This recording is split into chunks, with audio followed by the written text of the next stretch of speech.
His voice was low but deep, like the sound of thunder. Each of you witnessed the injustice. Each of you made a choice to help or to stand by. He paused to let the words reach everyone.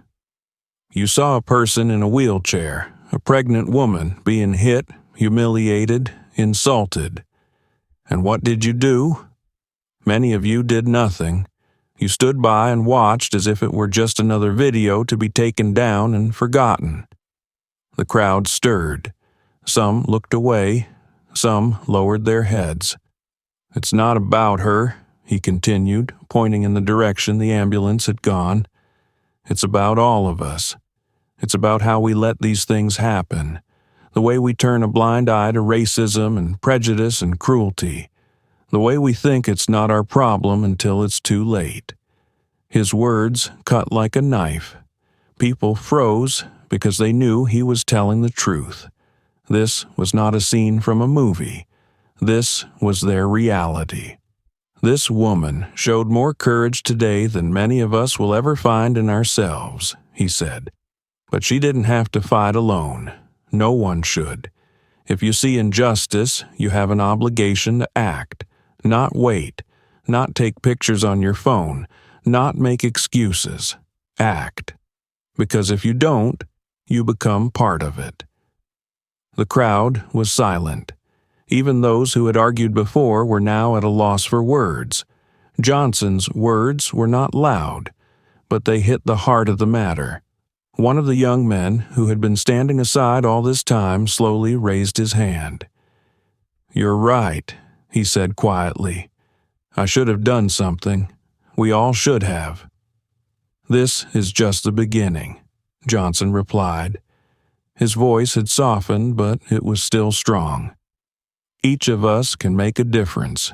Today, tomorrow, every day. The next day, the whole incident went viral. Video of the incident, Johnson's words, footage of the crowd, it all went viral on the internet, causing a storm of emotions. People argued, wrote angry comments, and shared their stories.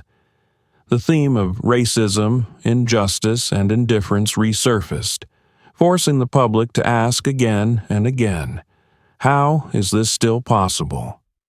But somewhere amidst the hype, there was another wave. People started talking about what they could do to make the world a better place. Someone offered to raise money for a woman in a wheelchair. Someone recorded a video message apologizing for their inaction. And someone simply decided that they would never stand on the sidelines again. Dwayne Johnson didn't seek fame. He did what he thought was right. And if that day changed the world one bit, it wasn't his victory. It was the victory of a woman who refused to break, even when the world tried to destroy her. Write in the comments what you think about this story. Have you ever experienced racism or injustice in your life? We would love to hear your thoughts and stories. You are really important to us, and we appreciate each and every one of you. Subscribe to our channel and give us a like to support us, and don't miss new stories. We wish you a good day and justice in your world. She knew this was no time for emotion. "You have no right to say that," she finally said, her voice trembling slightly. The officer laughed as if she had told him the funniest joke. "Rights? That's funny coming from you. You're lucky you're driving at all, and not somewhere—" He stopped abruptly, but his eyes spoke louder than words. He leaned toward her window, hovering over her again, filling the entire space with himself. "I know people like you. You think the world owes you something. But you know what? The world won't even notice you. Nobody's gonna come after you. And I can make you wish you'd never gotten in that car in the first place." His words sounded threatening, like an ominous whisper. Clara felt her breathing get faster, but she suppressed it. "I want to know why you pulled me over, officer." Her voice sounded firmer than she expected, and the moment suddenly made him angry. His face contorted, and he straightened abruptly. "Why? Because I can. And I'm starting to think you talk too much for someone in your position. Maybe I should check to see if you're okay." He slammed his palm on the roof of the car, making Clara wince. As if to assert his authority, he pulled out a walkie-talkie. "Looks like we got some suspicious behavior here. Driver's not cooperating. Request permission to search." Clara felt her heart beat even harder. Her fear began to turn to terror. She knew that, alone on this road, no one would hear her screams. Before we go any further, let's pause for a moment. Write in the comments where you are listening to our stories from and whether you have had something similar in your life. We want to know your opinions and experiences. If you're interested in such stories, don't forget to subscribe so you don't miss the next episodes. And now, we continue. "Get out of the car," the officer ordered, banging on the door so that the sound echoed in the silence of the night. Clara didn't immediately understand what he was saying. The words sounded like a resounding drum in her head, but the meaning came late. Her fingers gripped the steering wheel even tighter, as if it were the only anchor holding her to reality. "I said, get out of the car." The officer raised his voice, leaning closer to her window. His eyes burned with cold cruelty, and the smile on his face disappeared, giving way to icy determination. "Why? I didn't do anything," she began, but her voice trailed off, sounding weaker than she expected. "You don't ask questions right now, okay? You either get out on your own, or I'll get you out." Clara realized she had no choice. Slowly, careful not to make any sudden movements, she opened the door and stepped out onto the road. The cold night air burned her skin, but fear burned inside her, leaving no room for anything else. The officer stepped closer, filling her personal space so she could smell tobacco and sweat. "Hands on the roof of the car," he ordered. Her heart was pounding so loudly that she almost didn't hear his words. She obediently raised her hands and placed them on the cold metal of the car. Her body trembled, and she hoped the officer wouldn't notice. "Scared?" he muttered, starting to search her pockets. His touch was rough and humiliating. "It's strange, you're always so bold when you shout about rights, but when it comes down to it, you're just like sheep." He laughed, but his laughter was not mirthful. It was full of malice and contempt. "What were you doing here, huh? In a car like this at night?" he asked, continuing his search. "Trading something? Or maybe driving someone? People like you are always hiding something." Clara was silent. Every word he said struck her dignity like a whip. She felt she was not a person but an object, something to be looked down upon, used and discarded. "Where's the bag?" he barked. "In the car," she answered quietly. The officer shoved her sharply away from the car, and she barely stayed on her feet. "Don't move," he ordered, diving into her car. He started going through her things, scattering them all over the seat and the floor. Every movement, every word, every look he gave her was drenched in contempt. He seemed to relish the fact that he could break her world, shatter her confidence. "Where do you keep your money? What's this?" he shouted, pulling out her makeup bag. Opening it, he pulled out a lipstick with a sneer. "Must be expensive, right? Husband must be generous. Or is it a trophy?" He tossed the cosmetic bag back into the car and approached her again. "Tell me, who are you?" he asked, leaning in so close that her breath faltered. "Who gave you the right to live like you're different?" Clara was silent. Her voice just couldn't come out. Tears came to her eyes, but she knew she couldn't show weakness. "You think the world will protect you? You think anyone here would cry if something happened to you? You mean nothing, you hear me? You're nothing." She tried not to listen to him, but the words penetrated to the very depths of her soul. Suddenly, he pulled his phone out of her bag, looking at the screen. What was that call? Who was that call? Maybe your cartel buddy. Clara knew she couldn't tell the truth right now. She was afraid that any word she said would only increase his aggression. "It's my husband," she whispered quietly. The officer raised his head sharply. "Husband? That's funny. He's probably having fun with you standing there right now. Maybe he should know where you really are." He took her things back into the car, but he did it with a sneer, as if to remind her who was boss. Clara stood still, trying not to lose her composure. At this moment, she felt completely helpless. It seemed as if this nightmare would never end. Clara stood motionless, her hands still on the roof of the car, as if it were the only thing keeping her from falling. The cold air burned her face, but inside her it was like a flame. Fear and humiliation intertwined in a painful knot. The officer took the phone out of her bag and raised it to his eyes, as if he were looking for something in it to justify his actions. "Suspicious behavior," he said as if addressing himself, but the words were clearly meant for her. "You stopped here at night alone, and yet you claim you were just on your way home. I don't like that." Clara tried to speak, but the words stuck in her throat. She realized that his words were just a pretext for another act of humiliation. He wanted not only to scare her, but also to show her that she was completely at his mercy. "I'm giving you one last chance," he said, picking up the phone.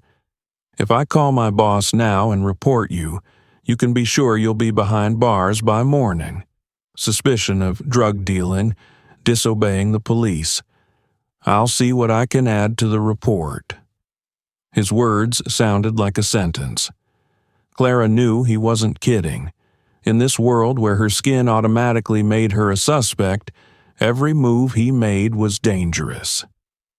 She struggled to look up at the officer, who now stood with his arms crossed over his chest, watching her reaction as if enjoying her fear. Suddenly, the phone rang. A loud, sharp sound cut through the dead silence of the night. The officer frowned, staring at the screen where the caller's name glowed. Clara recognized the name instantly. It was her husband. "Who is it?" the officer asked gruffly, lifting the phone so she could see it. "It's my husband," she whispered. Her voice was barely audible, but there was hope in it, as faint as a flickering light in the darkness. "Husband, then?" he asked with a sneer. Well, let's see who this husband is. Maybe I should talk to him." He put his finger to the answer button, but at the last moment abruptly tossed the phone onto the hood of the car. "Answer," he commanded, "but don't say anything you don't mean, and you'll be sorry." Clara grabbed the phone, her fingers shaking so badly she could barely swipe the screen to accept the call. "Hello?" Her voice was weak but firm enough for her husband to realize something was wrong. "Clara, what's going on?" he asked, his voice concerned but clear. She knew the officer was listening to her every word, his shadow looming right in front of her. "It's okay," she said, trying to sound calm, but her voice trembled. "I just got held up. Is someone around?" Her husband's voice was quieter, but she could hear the tension in his tone. Clara tried to find the words to explain without saying anything that would anger the officer. "Yeah, the police, stopped me for a checkup. It's okay. I'll be home soon." The officer stepped closer, his shadow now obscuring her completely. "Tell him I said hi," he grinned, bending over the roof of the car. The husband, hearing the officer's voice, was silent for a second, then asked, "What policeman? What's his name?" Clara felt tears come to her eyes. She knew that her husband was right. We had to find out his name, but she also knew that if she asked now, it could end badly. "It doesn't matter," she said, her voice sounding like a plea directed not only to her husband, but to fate itself. "Put the officer on the phone." Her husband's voice was harsh and adamant. The officer hummed upon hearing this and snatched the phone out of her hands. "Who is it?" He threw it roughly, bringing the phone to his ear. Clara stood motionless, watching as the officer's face changed. His cocky grin became more strained, and his gaze became wary. "Now, listen here, Mr." he started to say, but suddenly he stopped talking. The words spoken from the other side made him freeze in place. Clara didn't know exactly what her husband had said, but she saw the officer begin to fidget. "Okay, that's enough. We'll take care of this," he mumbled, tossing the phone back on the hood. For the first time in this whole nightmare, Clara saw something in his eyes that resembled confusion. The officer backed away slowly, clearly realizing that the situation was out of his control. "You're free to go," he said abruptly, not even looking at her. Clara didn't move. She couldn't believe it was over. But her husband on the other side of the phone was still waiting for her answer. The officer stood leaning over the phone, his massive body like a shadow obscuring the headlights. His hand gripped the device tightly, as if it were his instrument of power. He pressed the speaker button, and the voice on the other end came through clearly, filling the night air with cold tension. "Who is it?" the officer asked sharply, his tone aggressive, but his voice shook faintly when he heard the calm but firm answer. "This is a man who wants to know why you've detained my wife," came the husband's voice. His tone was measured, but there was an undercurrent of metal in it. "Wife?" The officer grinned, raising his head and glancing at Clara. "She told me you were her husband. I must warn you, if you think you can interfere, you're wrong." Her husband didn't answer right away, but when he did speak, his voice was imbued with cold confidence. "You have no idea who she is or who you're talking to right now, so I suggest you think twice before you continue." The officer laughed, but that laugh no longer had the confidence with which he had started. "Oh, really? You think your words mean anything out here on this road? I'm the law here. I decide what happens, and your wife was in the wrong place at the wrong time." Clara stood motionless, her breath hitching with every word he said. She could see the man losing control, but his danger was only growing. "My name is Jason Carter," came from the other end of the phone. The officer froze. A second of silence hung in the air like lightning before it struck. What? He mumbled, but his voice sounded less confident. "Jason Carter. You may be familiar with that name," the voice continued. "Maybe you've read my articles, like the investigation into police corruption, or those articles where I've covered cases like the one happening right now." Clara saw the officer's face change. His smug grin was gone, replaced by a mixture of anger and confusion. "You're lying," he said, but there was fear in his voice. "You have a chance to check it out," Jason said. "But before you do something you'll regret, I suggest you think about your career. Because believe me, I'll do whatever it takes to get your name all over the country." The officer glanced at Clara, and there was pure anger in his eyes, mixed with the realization that he had gone too far. "Listen to me, Carter," he said sharply into the phone. "I'm doing my job, and I don't care who you are. Your wife broke the rules." "What rules?" Jason interrupted him, his voice louder. "The rules you made up yourself, or the ones that let you humiliate innocent people?" The officer frowned and his face contorted with anger. "You want to talk about rules?" he barked. "Good. Then maybe I'll call for backup now and show her what it means to break the rules." "Do it," Jason said coldly. "But I'm warning you, it'll all be documented. Every move you make, every word you say. You just messed with the wrong person." Clara saw the corner of the officer's mouth twitch. He wanted to respond, to hurl another insult, but he already felt he was losing control of the situation. You can't," he started, but Jason's voice interrupted him again. "I can," Jason said, "and I will. You have a choice. Either you apologize to my wife now and end this circus, or your career will be over faster than you can say your name." The officer stood silent, his face pale. He looked at Clara for a few seconds, then at the phone, and then back at Clara. His hands shook, and he clenched his fists as if trying to regain control. He began, but his voice trailed off. Clara, despite her fear, felt for the first time a slight spark of hope. She knew that her husband would not leave her, but she also knew that the officer standing in front of her would not give up without a fight. The night was just beginning to unravel into a real nightmare. Silence covered the road like a thick blanket. Only the sound of the wind and the rare, distant sounds of the night highway broke through this moment of tension. The officer stood motionless, his face stony, but his eyes betrayed a storm of emotion: anger, fear, confusion. He was clearly trying to realize how quickly the situation had spiraled out of his control. Clara, still standing by her car, felt a shiver run through her body.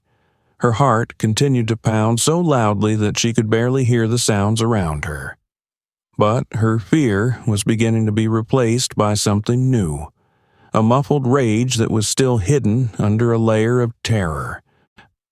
"Okay," the officer began suddenly, exhaling sharply as if to release the tension. "Maybe I was a little harsh. It's night, it's dark, you looked suspicious. You know what I mean." Clara did not answer. She just stared at him, her eyes glassy. His voice was uncertain, and that only confirmed that he felt threatened. "You realize," he continued, "I was just doing my job. It's standard procedure. We're always checking drivers, especially in places like this, especially—" He faltered, realizing he'd almost spoken. "Especially what?" Her voice sounded harsh, stronger than she expected. The officer frowned, as if he hadn't expected her to dare speak. "Especially in cases like this," he said, ignoring her question. "You looked nervous, and I thought something was wrong. All I was doing was keeping you safe." Clara felt her fingers involuntarily clench into fists. His words sounded like a lie, cold and cynical, an excuse he'd made up on the fly. "Safe?" she repeated, her voice low, almost a whisper, but there was strength in it. "You called me worthless. You said I had no rights. You threatened me. What does that have to do with security?" The officer took a step back, but his expression remained tense. "I didn't say that," he countered, but there was uncertainty in his voice. "You must have misunderstood." "Misunderstood?" Clara felt the anger rising in her voice. "I heard every word you said. And now you're trying to hide it?" He stepped closer to her, his face becoming menacing, but not as confident as before. "Listen," he said sharply, but with restraint. "You have a husband who, as I understand it, can cause me problems. That's your right. But you realize this is all a misunderstanding." Clara didn't move.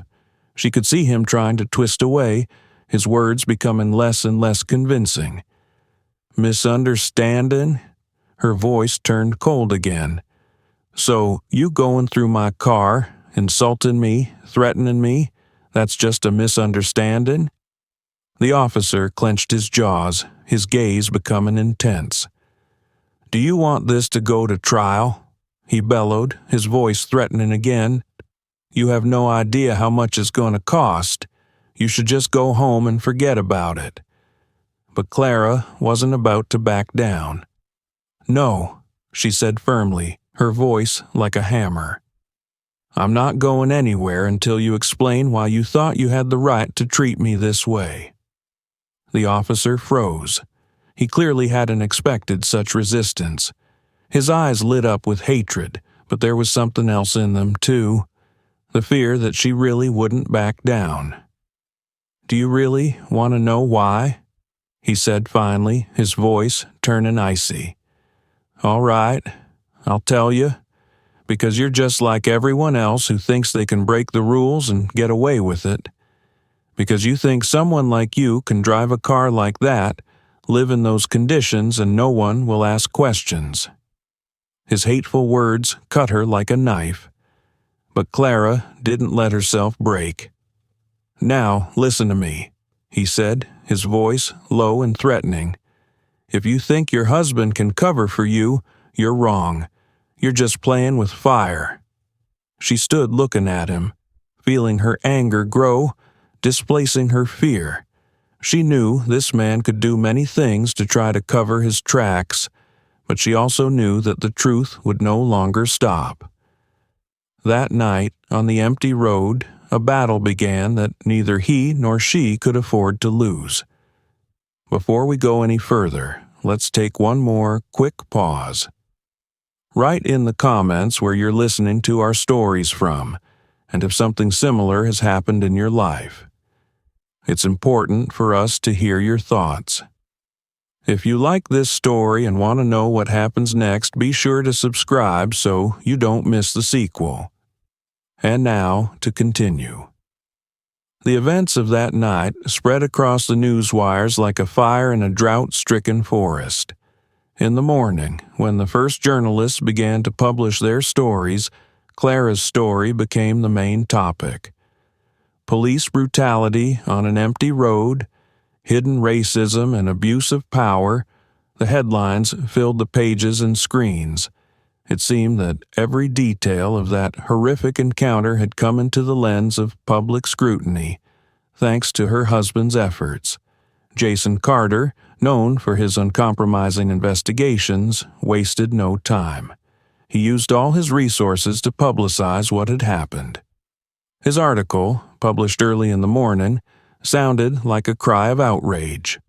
When the color of your skin becomes a crime.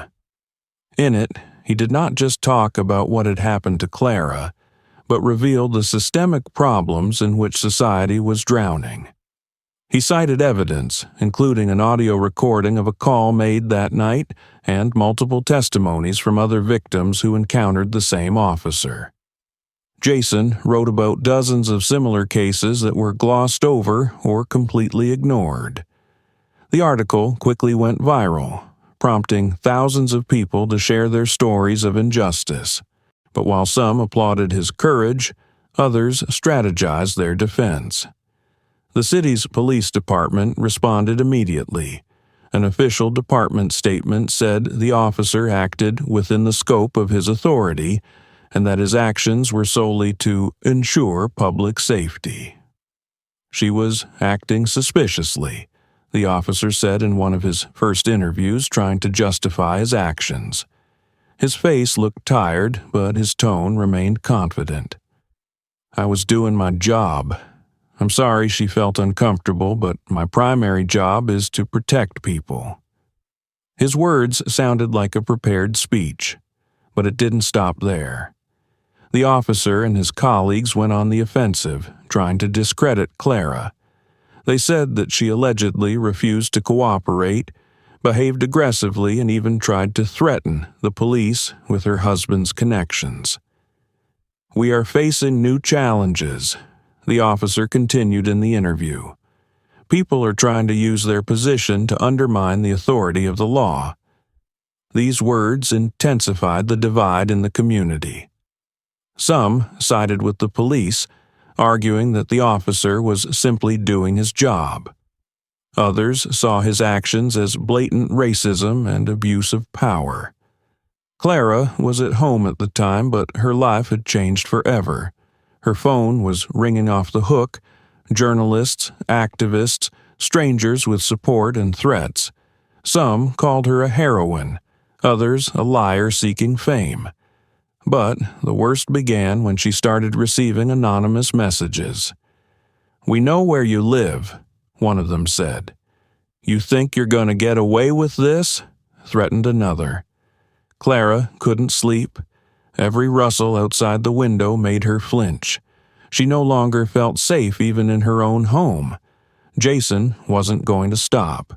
He organized a press conference where he gave a detailed account of what happened that night. His speech was powerful and emotional. "This is not an isolated incident. This is a system built on bias and violence, and we will not stop until everyone who abuses their power is held accountable." But even after that, the police department stepped up the pressure. They began collecting evidence against Clara, trying to find anything that might tarnish her reputation. Rumors surfaced that she was allegedly involved in illegal activities, although there was no confirmation. "They want to make me a criminal to justify their actions," Clara said in an interview she gave after much persuasion from her husband. "But I will not give up. I will not let them win." There was pain in her voice, but also determination. She knew this battle had just begun, and the stakes were high. This was not just her personal story. This was a war for justice, for equality, for the right to be heard. Each day brought new challenges, new threats. The officer seemed determined to protect himself at all costs. But he underestimated the power of the truth. Jason kept digging, finding more and more evidence of his brutality. Clara's story was the spark that could ignite the fire of change. But she had yet to find out the cost of it all. Clara sat at the window of her living room, looking out at the empty street in front of her house. The night no longer brought her peace. Her world was now filled with anxiety. Every message, every call made her flinch. The house that had once been a sanctuary had become a cage. The first message came the day after her husband's article was published. It was short and ominous. "Stop before it's too late." She tried to ignore it, hoping it was just an isolated incident. But soon the messages started coming more and more frequently. "We'll find you," someone wrote in the night. "Your husband won't be helped by his connections when we get to you." Another message came in the morning. Her email was flooded with spam with racist comments, accusations, and threats. People she had never met described her as a liar, a fame hunter, and even a menace to society. But that was just the beginning. The officer at the center of the scandal was clearly not going to give up. Instead of admitting his guilt, he began an active campaign to discredit Clara. False records began to appear on social networks where she was allegedly seen with dubious individuals involved in criminal activity. "This is not a random stop," people said in the comments. "She's definitely hiding something."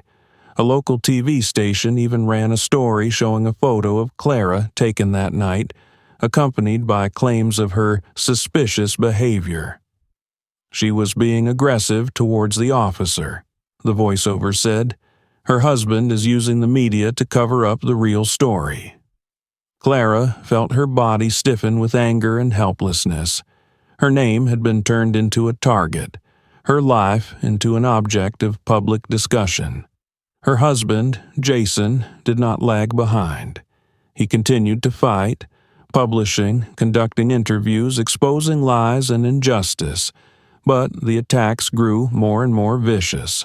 One night, while Jason was at a meeting with the editors, someone threw a rock through the window of their house. Clara jumped up from the couch, startled by the sound of shattering glass. She ran out into the street and saw the car disappear around the corner. On the stone was a note. "You'll be sorry." The police, whom Jason had called, reacted with indifference. "They're probably just teenagers," the officer said, not bothering to look down the street. "Nothing serious." But Clara knew it wasn't an accident. It was a warning, a sign that they were in the crosshairs, and soon the pressure mounted. One morning, when Clara opened the door, she found secretly taken photographs under the threshold. They showed her, her husband, and their young daughter playing in the schoolyard. On the back of one of the photos was written in red letters, "Beware." Jason was furious when he saw this. He immediately contacted the editorial office and organized another press statement about the threats he had received. "This is an attempt at intimidation," he said into the camera. "We will not stop. The truth will come out, no matter how hard you try to hide it." But the attacks did not stop. Soon, someone circulated fake documents on the internet claiming that Clara was involved in illegal activities. This evidence instantly went viral on social media, and thousands of people believed it without question. "See?" wrote in the comments. "She's lying." Every day for Clara was a struggle not to break down. Her husband held firm, but he began to feel the pressure too. They could no longer go to the store or for walks without fear of being recognized, without feeling watched. The officer, meanwhile, continued to appear on television, making statements that made himself look like a victim. "They attack me for doing my job," he said. "But the truth always wins." Those words were like a knife in Clara's heart. She realized that this truth he was promoting was just an attempt to cover up his actions and destroy her reputation. But she wasn't going to give up. Every word he said, every threat, every false accusation made her stronger. She knew that she and her husband had to go all the way, even if it meant going through more fear, pain, and threats. This battle was more than just a fight for her name. It was a battle for the right to be heard, for justice, so that no one else would have to go through what she had gone through. But Clara did not yet know the cost to her family. Clara sat at the table in the kitchen, staring at the monitor of the laptop Jason had left on. On the screen flashed folders with titles that sounded like guilty verdicts.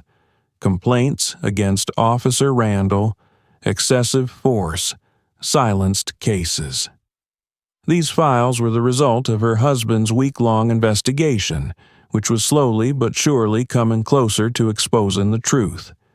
Jason worked with obsession. He knew that not only his wife's name was at stake, but justice, which had long needed a victory over the system. He pulled up archives, contacting victims whose stories had previously been ignored. Each new testimony added detail to the picture he was trying to publicize. "This man has been on the job for years," he said one night, spreading out a stack of papers in front of him. "And every year he leaves a trail of ruined lives in his wake." Clara listened to him, feeling both proud and afraid. She knew Jason was taking a risk, bringing the truth to light about a system that was used to protecting its own. But she also knew that they had no other way out. The stories Jason found were frightening. A young guy pulled over by the same officer for an allegedly non-functioning taillight, beaten and charged with resisting arrest. A woman arrested on suspicion of theft that later turned out to be fabricated. All of these cases had one thing in common. The victims were black, and their complaints never made it to court. Jason began contacting these men, and while not everyone agreed to talk, many shared their stories. Their words confirmed one thing. Officer Randall had long abused his power, using a system that turned a blind eye to his actions. They knew everything, Jason said, coming home from another meeting. His co-workers, his superiors, everyone knew, but no one wanted to get involved. These revelations became the basis for his new material. Jason was writing an article that could have been an explosion for the entire city's police force. It had names, dates, testimonies, evidence. He was going to run it on the front page of the newspaper, but the closer he got to that goal, the more pressure he felt. Clara noticed that they were beginning to be followed. She saw the same cars driving past their house several times a day. The threatening calls became more persistent. "We see what you're doing, Carter," came one of the messages left on the answering machine. "You're playing with fire. Get it over with before it's too late." But Jason didn't stop. He knew that fear was the weapon of those who tried to hide the truth. Each new threat only convinced him that he was on the right path. Still, the pressure was building. One day, when Clara was on her way to pick up her daughter from school, her car was stopped by another police patrol. "We got a report of a theft," the officer said as he examined her car. His tone was cold, and his questions sounded like accusations. Clara, trembling, answered all the questions, showed the documents, but terror grew inside her. This was a warning, and she knew it. When she told Jason about it, he only shook his head. "They're trying to intimidate us," he said. "But if we retreat now, everything we've done will be for nothing." Meanwhile, his investigation was coming to a climax. He found documents that proved that complaints against Officer Randall had been systematically destroyed or left unaddressed. He contacted a former department employee who anonymously confirmed this by providing recordings of meetings where they discussed how to cover up evidence of misconduct. Jason began contacting national news outlets to get everything ready for the story. He knew that once the story was out, there would be no stopping it. But the day before publication, their family experienced their worst nightmare. During the night, someone tried to break into their house. Jason heard the floor creak on the first floor and grabbed his bat and went downstairs. In the darkness, he could only make out a figure lurking through the window. In the morning, they found the door had been broken in and a note left in the kitchen. "Last chance. Finish up." Clara could no longer hide her fear. "They'll do anything to stop us," she said, looking at Jason. "Let them try," he said, his eyes burning with determination. "If they think we can be intimidated, they don't know what the truth is." That evening, Jason hit the submit button, sending the article to all the national publications. He knew there was no turning back. The truth had been revealed, and now he had to wait to see what the system's response would be. Jason's article blew up the news space. "The Dark Side of the Law: How Officer Randall Ruined Lives for Years," screamed the headlines on the front pages of the country's biggest news portals. The story, filled with evidence and testimony, was too high profile to be hushed up. Clara's video message describing the humiliation and threats of that night garnered millions of views. It seemed that the truth had finally broken through the wall of silence. But instead of relief came more fear. The evening after the story was released, their house was besieged by journalists. Cameras flashed whenever Clara or Jason came to the window. The crowd of people shouted their names, and it was like another prison, with the walls now replacing the lenses. Among those voices were not only words of encouragement, but also shouts of hatred. "Liars," shouted some. "We are with you," shouted the others.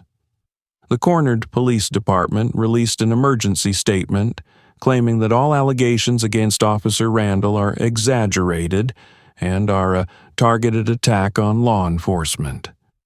They said they would launch an internal investigation, but added that such allegations undermine confidence in the police department. Meanwhile, Randall went public. On a local TV station, he appeared as a victim. "I was just doing my job. This is an attack not just on me, but on every officer who risks their life every day." These words have fueled the fire. Social media was filled with controversy. People were divided into two camps. Some called Randall a symbol of an oppressive system, while others said he was a hero who had been unfairly vilified.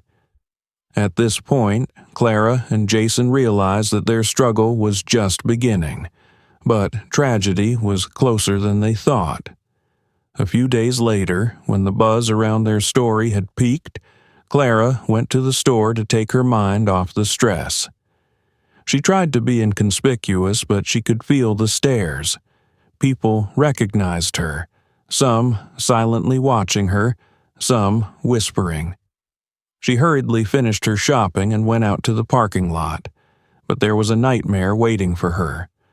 A black SUV stopped abruptly nearby. A man's voice came from the window. "Hey, Star, you think you can ruin our lives and get away with it?" Before Clara could respond or back away, the driver grabbed her bag, yanked open her car door, and pushed her to the pavement. "This is a lesson for you and your husband," he shouted before the car drove off, leaving her lying on the ground with scratches and tears streaming down her face. She returned home, shaken but alive. Jason tried calling the police, but no one was in a hurry to respond. It was another reminder that the system wasn't going to protect them. The next day, things got even worse. As Jason was driving to a meeting with his lawyer, his car was clipped by a truck. The impact was so severe that his car flipped over. Eyewitnesses said the truck immediately left the scene. Jason was taken to the hospital, but doctors were unable to save him. Clara couldn't believe what had happened. Her world had collapsed. Her husband, who had fought for her, for the truth, had become a victim of the very system he was trying to expose.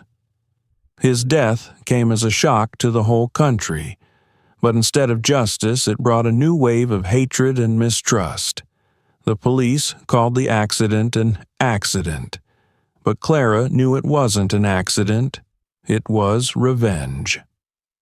A few weeks after Jason's funeral, police said an internal investigation found no wrongdoing in Officer Randall's actions. He returned to duty. His co-workers celebrated, and he gave out interviews declaring that his name had finally been cleared. Clara was alone. Her husband was dead. Her home was no longer a safe place. She could no longer stay in the city that had come to symbolize her tragedy. She left, but Jason's voice, his fight for the truth, continued to echo in her mind. The story of Clara and Jason left a mark. Many people began to talk about systemic problems that had previously been silenced. But despite the public scandal and exposure, the system continued to resist. Every step forward was accompanied by threats and losses. This struggle was not over. For Clara, it was a reminder that the truth has a high price. And for those who followed her story, it was a bitter reminder that change does not come quickly. Write in the comments what you think about this story. Have you ever experienced racism or injustice in your life? We really need to hear your thoughts and experiences, because every story matters. We appreciate each and every one of you and thank you for your support. Don't forget to subscribe to our channel and give us a like if you enjoyed this story. We wish you a good day and justice in all things.